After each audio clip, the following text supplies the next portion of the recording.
अस्सलाम वालेकुम फ्रेंड्स, मैं उम्मीद करती हूँ कि आप सब ठीक होंगे और अल्हम्दुलिल्लाह मैं भी बिल्कुल ठीक हूँ। तो फ्रेंड्स, आजियो से मंगाया था मैंने ये कंबल मंगाए मुझे आज से 12 से 13 दिन हो गए हैं और इस कंबल को मैंने आजियो से पहली बार मंगवाया था और ये कंबल मुझे बिल्कुल भी अच्छा नहीं रिसीव हुआ है। बहुत ही घटिया क्वालिटी आई थी इसकी। जैसा उसमें दिखाया था इमेज में वैसा बिल्कुल भी नहीं आया है।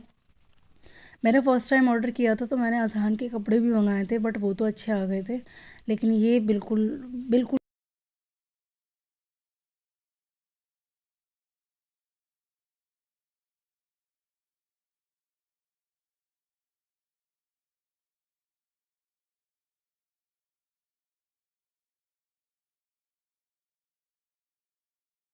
तो गाइज़, मैं तो आप लोगों से यही रिक्वेस्ट करूँगी कि अगर आप लोग भी ऑनलाइन शॉपिंग का शौक़ रखते हैं तो प्लीज़ एक बार रिव्यूज़ वगैरह अच्छे से चेक कर लें। वैसे अजियो पे ये ऑप्शन नहीं है।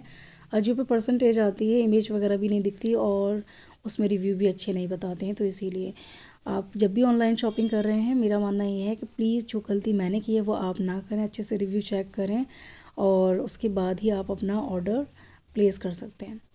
अच्छा, उसके बाद फिर मैंने यहाँ पर अभी मैंने घर का अपना सारा काम कर लिया है। किचन वगैरह अच्छे से साफ़ हो गया, अपने घर की सफाई भी हो गई। अब मैं सिर्फ नहाने जा रही थी क्योंकि अभी टाइम भी ज़्यादा हो गया था। और ये जो सूट देख रहे हैं इसका रिव्यू मैंने अपने चैनल पर पहले से दिया हुआ है। अपने पिछले व्लॉग में मैंने आप लोगों को इस सूट के बारे में बताया था। और मेरा ये जो सूट आप देख रहे हैं, इन तीनों सूटों में से मुझे सबसे ज़्यादा पसंद आया था। और ये जो सूट है, मैं इसको सेकंड टाइम पहन रही हूँ। मैंने इसकी लेंथ पूरी रखवाई थी और मैंने शलवार के साथ इस सूट को भी बनवाया था, क्योंकि शलवार के साथ गर्मियों के दौरान बनवाए थे। तो गर्मियों की वजह से मैंने सोचा कि चलो सर्दियों में जो है, सॉरी, गर्मियों में जो है शलवार के जो सूट होते हैं वो थोड़ा सा सही रहते हैं उसमें और गर्मी भी नहीं लगती। बट अभी हुआ क्या कि मैंने उस दौरान तो मैंने इनको नहीं वेयर किया, क्योंकि पेंट वगैरह का घर में जब काम स्टार्ट हो गया था तो मैंने जो कपड़े मेरे पहले से रखे थे जो मैं यूज़ कर रही थी उन्हीं को इस्तेमाल किया था। मैंने सोचा कि जब मेरे घर का पेंट वगैरह हो जाएगा उसके बाद मैं ये सूट निकालूंगी, क्योंकि घर साफ़ सुथरा हो जाएगा तो फिर सूट भी नए निकालने सही लगते हैं। क्योंकि फिर होता क्या है कि हम चीज़ों को अगर बेवक्त यूज़ करें तो फिर चीज़ भी हमारी कदर नहीं करती है। तो फिर यहाँ पर मैंने अपने घर की पूरी की साफ़ सफाई जो है आप देख रहे होंगे कि मैं नहा चुकी हूँ और मैं यहाँ का रिव्यू इसलिए दे रही थी क्योंकि मैंने यहाँ पे कर्टन्स वगैरह लगा दिए हैं और पूरे फ्लोर की सफाई हो गई है। अच्छा, मेरा काम सबसे ज़्यादा यही रहता है घर की सफाई के बाद। सबसे पहला काम मेरा ये रहता है कि मुझे कर्टन्स वगैरह लगाने होते हैं, क्योंकि हमारे घर में ना धूल वगैरह बहुत ज़्यादा आ जाती है। खिड़कियाँ अगर खुली रहती हैं तो मेरे फ्लोर पर बहुत ज़्यादा धूल आती है, जिसकी वजह से मुझे फ्लोर साफ़ ही नहीं लगता है। ऐसा लगता है जैसे गंदा ही हो रहा है, डस्टिंग भी नहीं करी है, मुझे ऐसी फीलिंग आती है। इसलिए मैं साफ़ सफाई होने के बाद फ़ौरन से विंडो लगा देती हूँ। और अभी शाम का टाइम है और शिरीन ने सुबह आलू उबाल दिए थे बरूले के लिए। ये जो रेसिपी देख रहे हैं आप, इनको मतलब बरूले की रेसिपी कहा जाता है और ये अलीगढ़ की बहुत ही मशहूर रेसिपी है ये। अगर आप लोग अलीगढ़ से देख रहे हैं या अलीगढ़ के रहने वाले हैं तो इस रेसिपी को आप लोग ज़रूर जानते होंगे, मुझे शायद इतना बताने की ज़रूरत नहीं है। तो इसको बनाने के लिए ना यहाँ पर ये जो आलू हैं, छोटे वाले जो आलू होते हैं जो भुजिया में डलते हैं, उनको बॉईल किया जाता है और फिर उनको बेसन में और लाल मिर्च और नमक डाल के और हल्का सा जर्दी रंग डाल के उनको डिप कर दिया जाता है। उसके बाद तेल में फ्राई कर सकते हैं। और साथ ही साथ इसने मूंग की दाल के भी बड़े यहाँ पे बना रही है। और ये बना रही थी तो मैंने व्लॉगिंग करना बाद में शुरू करी थी। जब मैंने इसको देखा कि बरूले की रेसिपी बना रही तो मैंने सोचा कि रिकॉर्ड कर लूँ। पूरी रेसिपी मैंने इसलिए रिकॉर्ड नहीं की क्योंकि ये रेसिपी मेरे चैनल पर पहले से अपलोड है।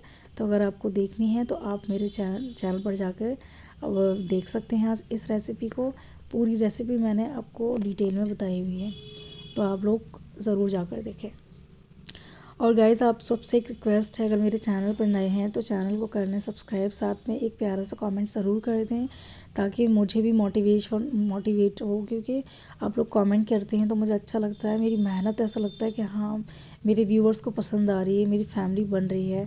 देखो, आपने 10 से 15 मिनट की जो वीडियो देखते हो ना उसमें बहुत टाइम लग जाता है वीडियो रिकॉर्ड करने में, वॉइस ओवर देने में, एडिट करने में, और ये सारे काम मैं ख़ुद से ही करती हूँ, वो भी 2-2 बच्चों के साथ। तो आप सब जानते हैं कि कितनी मेहनत लगती है एक वीडियो को बनाने में। तो प्लीज़ मैं आप लोगों के लिए मेहनत करती हूँ, तो प्लीज़ आप सब भी मुझे सपोर्ट करें और मुझे ज़्यादा से ज़्यादा मेरे चैनल को भी मोनेटाइज करवाएं, जल्द से जल्द मेरे चैनल को भी मोनेटाइज करवाएं, क्योंकि गाइज़ ये सब कुछ आपके बगैर तो बिल्कुल भी पॉसिबल नहीं है। एक ऑडियंस जो बनती है वो एक यूट्यूबर के लिए बहुत बड़ी सक्सेस होती है। तो आप सब प्लीज़ मेरी मेहनत को भी सपोर्ट करें और मेरे चैनल को ज़रूर सब्सक्राइब करें। तो अच्छा लगेगा मुझे अगर आप लोग मेरी मेहनत को इतना प्यार दे रहे हैं, इतना सपोर्ट करेंगे। अभी अब मेरी किसी भी वीडियोस पे कोई भी अच्छा रिस्पांस नहीं आ रहा है। बहुत अरसा हो गया मुझे अपना यूट्यूब चैनल बनाए हुए, लेकिन मेरी कोई भी वीडियो पर, किसी भी वीडियो पे अच्छा नहीं रिस्पांस आ रहा है। अगर आपको मेरे ब्लॉग में कोई चीज़ पसंद नहीं आती है या कोई रूटीन शेयर करना है या अपने आप आइडियाज़ दें ताकि मैं आपको देखते अपना कंटेंट जो है क्रिएट करूं। मैंने लास्ट टाइम कम्युनिटी पोस्ट में भी पोस्ट लिखा था कि आप लोगों को जो भी पसंद है, जैसे मुझे आप लोग बताएं कि आपको किस बेस पर मेरे व्लॉग पसंद है, जैसे मॉर्निंग रूटीन में, मेकअप में या मेरे लाइफस्टाइल में, जो भी आपको पसंद है तो मैं उसके अकॉर्डिंग ही अपने व्लॉग आप लोगों के साथ शेयर करूँगी। तो आप लोगों की पसंद मेरे लिए बहुत इंपॉर्टेंट है। तो प्लीज़ आप लोग बताएं कि मेरे चैनल में आपको कौन सी कमी लगती है, क्या लगता है आपको, क्या देखना है नया। तो प्लीज़ ये सब कुछ आप मुझे कमेंट बॉक्स में ज़रूर बताएं। अच्छा चलें, तो खैर यहाँ पर बरूले की पूरी रेसिपी बन चुकी है और यहाँ पर चाय भी फटाफट कर लेते हैं गरम। और अभी टाइम बहुत ज़्यादा हो गया, मतलब 5 से 5:30 बनाने में स्टार्ट करे थे, मतलब 5 बजे से बनाना शुरू करें। और आप सब जानते हैं कि जब कोई काम हम कर रहे होते हैं ना, जैसे कि स्नैक्स में कुछ बनाते हैं, तो उसमें टाइम लग ही जाता है। और किचन की कंडीशन आप देख सकते हैं किस तरीके से हो रही है। तो किचन को अभी मैं करूँगी बाद में साफ़, क्योंकि अभी शीरीन बरूले वगैरह बना रही है। तो जब ये बरूले वगैरह बना लेगी, चाय वाय सबको सर्व कर देगी, उसके बाद जो किचन की क्लीनिंग है वो मैं करूँगी। और सारे बर्तन जो है वो हाथ के साथ मैं वॉश करके रख दूँगी बरूले एंजॉय करने के बाद। तो आइए और आप भी इंजॉय करिए इस रेसिपी को। और क्या आप इस रेसिपी के बारे में जानते हैं, मुझे कमेंट बॉक्स में ज़रूर बताएं। जिन लोगों ने ये रेसिपी के बारे में पहली बार सुना है वो भी मुझे कमेंट बॉक्स में बताएं। और अगर जिन लोगों को पता है कि हाँ ये बरूले हमने खाए हैं और अलीगढ़ से जो लोग देख रहे हैं, तो मुझे कमेंट करके ज़रूर बताएं। तो चलें, फटाफट से मैं यहाँ पर बरूले फटाफट से टेस्ट कर लेती हूँ और बताती हूँ आपको कि कैसे बने। तो बरूले तो बहुत ज़्यादा टेस्टी बने थे, बहुत क्रंची। और साथ में जो पालक की चटनी देख रहे हैं, पालक और हरी धनिया की चटनी, ये भी बहुत ज़्यादा टेस्टी बनी थी। और इसी दौरान मेरी एक फ्रेंड का फ़ोन आ गया था, तो मैं उससे बात कर रही थी और बात करते करते फिर मैं अपनी ये बरूले इंजॉय कर रही थी। अच्छा, अभी रात हो रही है और रात का मतलब 12:30 बज रहे हैं अभी। और मुझे लग रही थी भूख, क्योंकि दिन में मतलब शाम को मैंने बरूले खाए थे और वो डाइजेस्ट हो गए। और खाने का मेरा कुछ ऐसा मन नहीं था, क्योंकि दिन में जो खाना बनाया था वो रखा था, तो फिर शाम को ज़रूरत नहीं पड़ी बनाने की। और मेरा मन भी नहीं था ऐसा कुछ खाने का। तो मैं अपने हस्बैंड से बोल रही थी कि कुछ तुम मेरे लिए मंगवा दो। तो वो चेक कर रहे थे ऑनलाइन कि कुछ मिल जाए टाइम पे। बट अफसोस कि सारी जो भी ऑनलाइन ज़ोमेटो वगैरह जो है सब ऑफ हो गई थी, क्योंकि बहुत सारी वेबसाइट खुली होती हैं, लेकिन रात को 12, 12:30 बजे, 1 बजे फिर वेबसाइट जो है वो बंद होना स्टार्ट हो जाती है और ऑर्डर फिर ये लोग लेते भी नहीं हैं। और यहाँ मेरे दोनों बच्चे सो गए हैं। ऐसे मेरे बच्चे 11 बजे तक सो जाते हैं, क्योंकि जैद जो है स्कूल जाता है और अजहान को भी फिर सुबह उठना होता है। तो अभी फ़िलहाल मेरे दोनों बच्चे सो रहे हैं और मैं और मेरे हस्बैंड अभी जाग रहे हैं। और मेरे हस्बैंड कोई ऑफिस का मेल वगैरह का काम कर रहे थे। अच्छा, ये जो आप ब्लैंकेट देख रहे हैं, ये ब्लैंकेट नहीं है, ये ब्लैंकेट जो आप देख रहे हैं, मतलब ये मेरे पास ब्लैंकेट था, मेरी अम्मी ने मुझे दहेज में दिया था मेरी शादी के दौरान। बट इसके ऊपर मैंने कवर, ये जो गर्म कवर देख रहे हैं ना, ये मैंने इसके ऊपर लगा लिया था। और ये जो कवर है ना, ये बहुत गर्म होते हैं, गरम गरम जो कवर होते हैं, इनमें ना आपको ज़रूरत ही नहीं पड़ती कुछ और ऊपर से ओढ़ने की, क्योंकि ये पहले से ही गर्म होते हैं, कंबल वाले जो कवर होते हैं। तो मुझे फिर ज़रूरत ही नहीं पड़ी अलग से रज़ाई ख़रीदने की। और ना ये इस ब्लैंकेट को, इस कवर को ना 3 से 4 साल हो गए हैं और ये इतना ज़्यादा अच्छा लगता है कि मेरा मन ही नहीं करता कि मैं इसको चेंज करूँ। बीच में मैंने चेंज भी कर दिया था, बट वो मुझे अच्छा नहीं लगा, फिर मैंने फिर से इस कवर को चढ़ा दिया था। अच्छा, अभी सर्दियों का टाइम चल रहा है और सर्दियों के टाइम में ना हाथ पैर बहुत ज़्यादा ड्राई हो जाते हैं, क्योंकि हम हाउस वाइफ काम कर रहे होते हैं, किचन में बर्तन वगैरह वॉश कर रहे होते हैं। तो उससे होता है क्या है कि हमारे हाथ पैर जो है बहुत ज़्यादा ड्राई हो जाते हैं, क्योंकि ज़्यादातर हम हाउस वाइफ के लिए पानी का काम होता है, बर्तन धोना और उसके बाद घर के काम करना, कपड़े धोना। तो ऐसे में ना हमें अपनी स्किन का भी बहुत ध्यान रखना चाहिए। और विंटर में तो ऐसा होता है कि हाथ जो है बहुत ज़्यादा ड्राई हो जाते हैं, जिसकी वजह से ना वो खिंचे खिंचे से लगते हैं हाथ पैर। तो मुझे तो इतनी आदत है कि मैं फटाफट जब भी किचन में काम कर रही होती हूँ तो काम करने के बाद मुझे फ़ौरन से बॉडी लोशन लगाना होता है, क्योंकि मुझे इतनी गंदी फीलिंग आती है, क्योंकि हाथ पैर जो है बहुत ज़्यादा ड्राई से लगते हैं और आप समझ सकते हैं स्किन जो है और ज़्यादा सुकड़ सी जाती है सर्दियों के दौरान। तो मैंने यहाँ पे बोरो प्लस का बॉडी लोशन लगाया है, और बोरो प्लस का बॉडी लोशन आजकल बहुत ज़्यादा सही रहता है। इसमें ना थोड़ी सी शाइनिंग रहती है, और मतलब कुछ बॉडी लोशन ऐसे होते हैं जिनमें जो स्किन पर बिल्कुल ऑब्जर्व होने के बाद पता ही नहीं चलता। तो अभी विंटर के टाइम में तो ऐसे बॉडी लोशन लेने चाहिए जो आपके फेस को, आपकी बॉडी को थोड़ा सा शाइन भी दे और थोड़ा ग्लो भी दे। तो मैं रात को जब भी मैं फ्री होकर ना अपने हाथ पैरों पे ज़रूर बॉडी लोशन लगाती हूँ, क्योंकि रात में ना हाथ पैर जो है बहुत अच्छे से रैप भी हो जाते हैं, और दिन भर में जो ड्राई वगैरह जो होती है स्किन वगैरह जो ड्राई होती है, तो दिन भर में हमारे बहुत सारे कामों की वजह से हम अपने आप पे ध्यान ही नहीं दे पाते। तो रात का टाइम एक ऐसा होता है जिसमें आधे एक घंटा हम हाउस वाइफ को अपने लिए भी निकालना चाहिए, क्योंकि उसमें होता है क्या कि अपने जो काम हैं वो हमारे सुकून से हो सकें, क्योंकि वो उस दौरान बच्चे भी सुकून से सो जाते हैं और हम सुकून से उस वक्त काम भी कर सकते हैं। तो मेरा काम तो रात में इसलिए होता है कि एक दो काम जैसे रह जाते हैं, मेरे कपड़े तय करने हैं या घर के जो काम दिन में रह गए थे मेरे छोटे मोटे काम, तो मैं उनको रात में कर लेती हूँ, और अपनी स्किन वगैरह पे भी ध्यान फिर रात को दे लेती हूँ। अच्छा, ये जो फिंगर आपको मैं दिखा रही हूँ, बीच वाली मेरी फिंगर देख रहे होंगे, तो ये मेरी फिंगर बहुत टाइम से, मतलब 3 से 4 साल हो गए, मैं अब तक इस फिंगर की परेशानी से निकल नहीं पा रही हूँ। मेरी फिंगर में, मतलब मेरी उंगली में ना फंगल्स नहीं कहूँगी, मतलब एक होता है ना, एलर्जी हो गई थी मेरी उंगली में, बीच वाली उंगली में। मैंने बहुत साल पहले ना एक स्टील की, लोहे की जो रिंग होती है वो पहन ली थी, तो उसके बाद मेरी जो उंगली में ना निशान से आने स्टार्ट हो गए, मतलब खुजली मचनी स्टार्ट हुई थी, और उस खुजली में मचते मचते मतलब फिर दाने से हुआ, और दानों के अंदर ना पानी स्टार्ट हो गया था आना, जिसकी वजह से मैं अभी तक ये प्रॉब्लम फेस कर रही हूँ। तो अभी तक मेरी जो उंगली की परेशानी है जा नहीं रही है, तो मैं ट्यूब वगैरह इस्तेमाल करती हूँ, तब तक तो ये जो मेरी उंगली की परेशानी वो ख़त्म हो जाती है। लेकिन जब ट्यूब वगैरह बीच में छोड़ देती हूँ ना, तो फिर मेरी ये जो उंगली की दिक्कत रहती है, फिर उसमें से पानी स्टार्ट हो जाता है, फिर जलन होती है और खुजली मचती है। वो तो शुक्र है अल्हम्दुलिल्लाह कि सारी बॉडी पे नहीं है, मतलब पूरे हाथ पे भी नहीं फैला। मुझे डर रहता है कि मेरे डॉक्टर ने कहा था कि तुम शुक्र करा करो कि सिर्फ एक ही उंगली पर है। मैंने इसके बहुत इलाज कराए हैं, बहुत सारी दवाएं खाई हैं, अब तक मैं बहुत सारे डॉक्टर को दिखाया भी है इस उंगली के चक्कर में, लेकिन अभी तक कोई अच्छा रिजल्ट नहीं मिला है मुझे। मैंने ये जो ट्यूब यूज़ किया है, इस ट्यूब को भी मुझे डॉक्टर ने कंसल्ट किया था, तो इसको लगाने के बाद तो 2 से 4 दिन बाद मैं लगाती रहती हूँ ना कंटिन्यू, तो सही रहता है। लेकिन जब मैं छोड़ देती हूँ ना तो फिर से स्टार्ट हो जाता है, मतलब जड़ से कोई परेशानी अगर आ जाती है ना तो वो ख़त्म नहीं होती, बहुत दिक्कत करती है।